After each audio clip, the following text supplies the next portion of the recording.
So we're now on to week 3 of Monday Night Raw on Netflix, and I thought of the 3 weeks, this was probably the weakest show, but that doesn't make it a bad show. It just wasn't as impactful as week 1 and wasn't as refined as week 2. But let's get into the show. If you are enjoying these Raw reviews I'm doing, please do me a favor and smash the like button and subscribe if you're on YouTube and follow if you're on TikTok. The show opened with Nia Jax attacking Rhea Ripley, and I'm like, okay. I feel like we're setting up Nia versus Rhea at the Rumble, which wouldn't make too much sense because I think Nia already declared for the Royal Rumble, which means the next step would be Saturday night's main event, which is fine by me. I think Nia Jax is a good talent. My issue with that is that kind of just means her story with Tiffany just kind of got left hanging. Like, I understand Tiffany beat her. You can kind of end it with that, but why not just run back a rematch? Yeah, Tiffany cashed in, but she never got a decisive one-on-one clean victory over Nia. It feels like the story's just kind of incomplete. So I do hope at some point in the next month or so, they do revisit that storyline and kind of end it, because I feel like leaving it off the way it is just feels odd to me. It doesn't do the story justice, especially for a story that carried SmackDown for a good bit of the last half of 2024. I mean, maybe it carries a stretch, but I feel like it was a very integral part of the show. It should be revisited. And there was a Jey Uso promo. Jey Uso and Gunther, they've been going back and forth on the mic, and Gunther's been the self-reflection of Jey Uso through these promos, telling him how you're not ready, and this time he talked about how even though you say you take a chance on yourself, you claim to be ready for the main event. If Roman Reigns whistles, if Jamie Uso's whistles, if Cody Rhodes whistle, you're at their beck and call. You're ready to go. You say you're your own man, but are you really? I watch a lot of movies, so I can really appreciate that level of self-reflection that Gunther provides in this story. Once again, they go back and forth. Jey Uso stands tall. It leads to Saturday night's main event this week, which I still don't know quite who is going to win. Which does lead me to a little conversation I want to have about Gunther. Yeah, you and I both know Gunther's been world champion for the last 4 or 5 months now. But ever since he won that title off of Damian Priest, it feels like he's been doing stuff while at the same time doing nothing. It's odd to describe. I mean, for a good bit, it felt like he was stuck in this purgatory about facing Damian Priest and then being intertwined with this Judgment Day story on Raw. That occupied a good bit of his time for a little bit. Yeah, he's finally escaped that, but then he's going back into this mini feud with Jey Uso, a man who he already beat for the IC Championship later last year. Gunther's a great wrestler. His presence just brings something and adds something to Monday Night Raw, and it feels like they have nothing for him right now. Heading into WrestleMania season, maybe we have a more clear vision of who his opponent is after the Royal Rumble. Please, God, don't be Goldberg. Because, God, if it is Goldberg, just have him drop the title to Jey Uso, this weekend. I don't want to see Gunther and Goldberg for the world title. I don't. Fingers crossed, after this, they give Gunther something good, and it's not who I think it's going to be.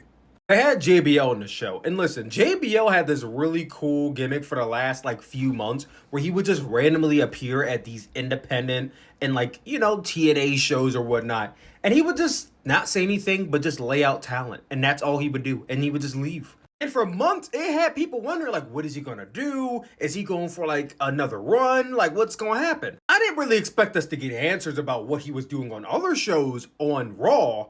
But he came onto the show and he was just talking and just being WWE JBL. I was almost disappointed that we got WWE JBL. I wanted to see the indie killer JBL again. The commentary, he was in a small segment with the New Day. That's all he did.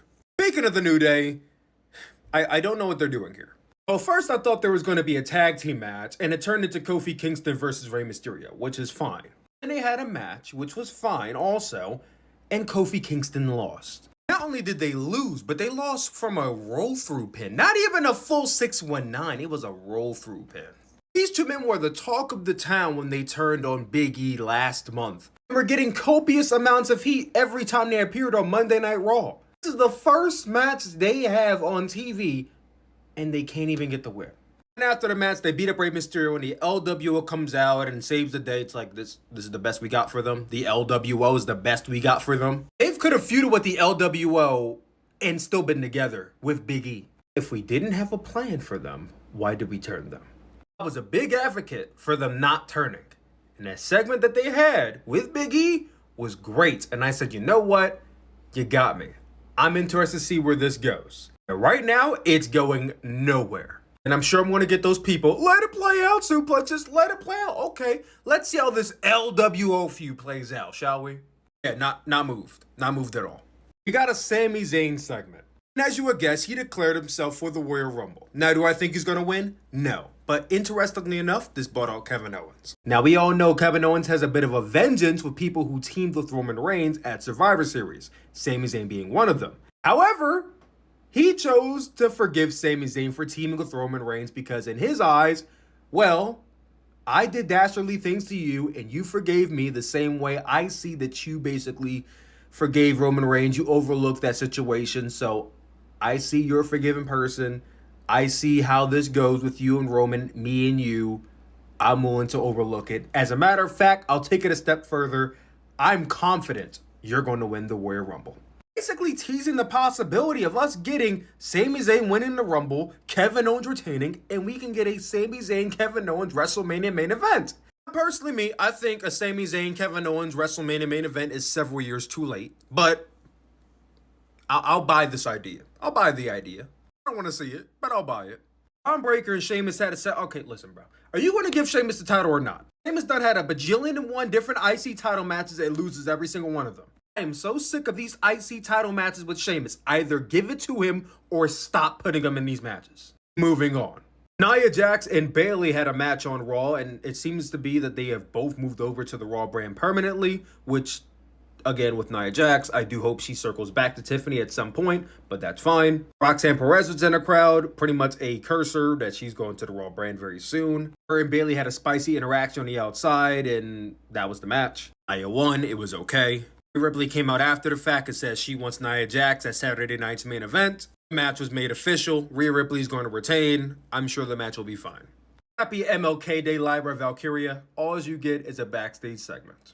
Sami Zayn also got a backstage segment with Seth Rollins, basically saying, hey, we're still cool, but I'll throw you over the top rope if I need to. Seth Rollins said the same thing.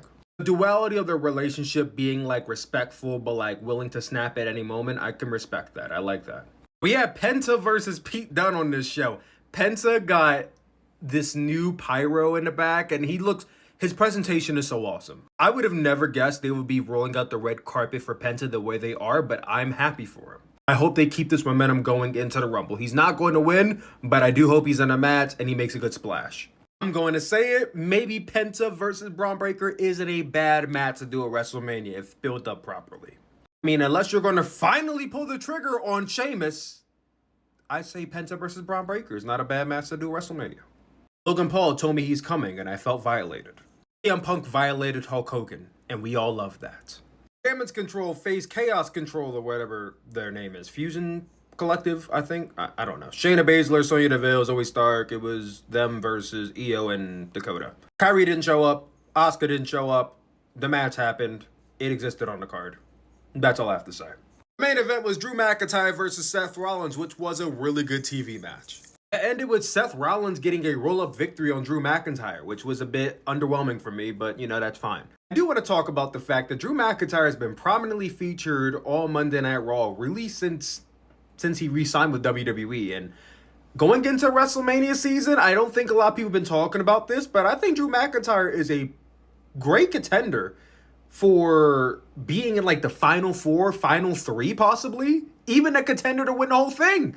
Everyone's talking about Roman Reigns, John Cena, CM Punk, but Drew has been at the forefront of everything going on this show. Like, if we're going to have a serious conversation about winners, why not Drew? I mean, Drew went to SmackDown and had that segment with Cody Rhodes. Why not Drew winning the Rumble and going on to face Cody Rhodes at WrestleMania? It would be unexpected, be a pleasant surprise, but John Cena's on the Rumble this year. I think if John Cena were not in the Rumble, Drew would be a serious contender to win. At best, Drew makes it to the Final Four and probably gets thrown out by CM Punk or something like that. I just wanted to bring that up, though, because I don't think people are giving Drew enough credit for being a serious Rumble contender this year. As I say that, Drew McIntyre beats up Seth after the match. Sami Zayn comes in for the save. And much like Sami Zayn doing the same thing to Roman a few months ago, he accidentally haluva kicks Seth Rollins. I guess they're going to do a can they coexist kind of match soon, I'm guessing. I don't know. But overall, I thought Raw was like, alright, but nothing too crazy. Make sure you guys like and follow for more reviews like this. Talk more soon.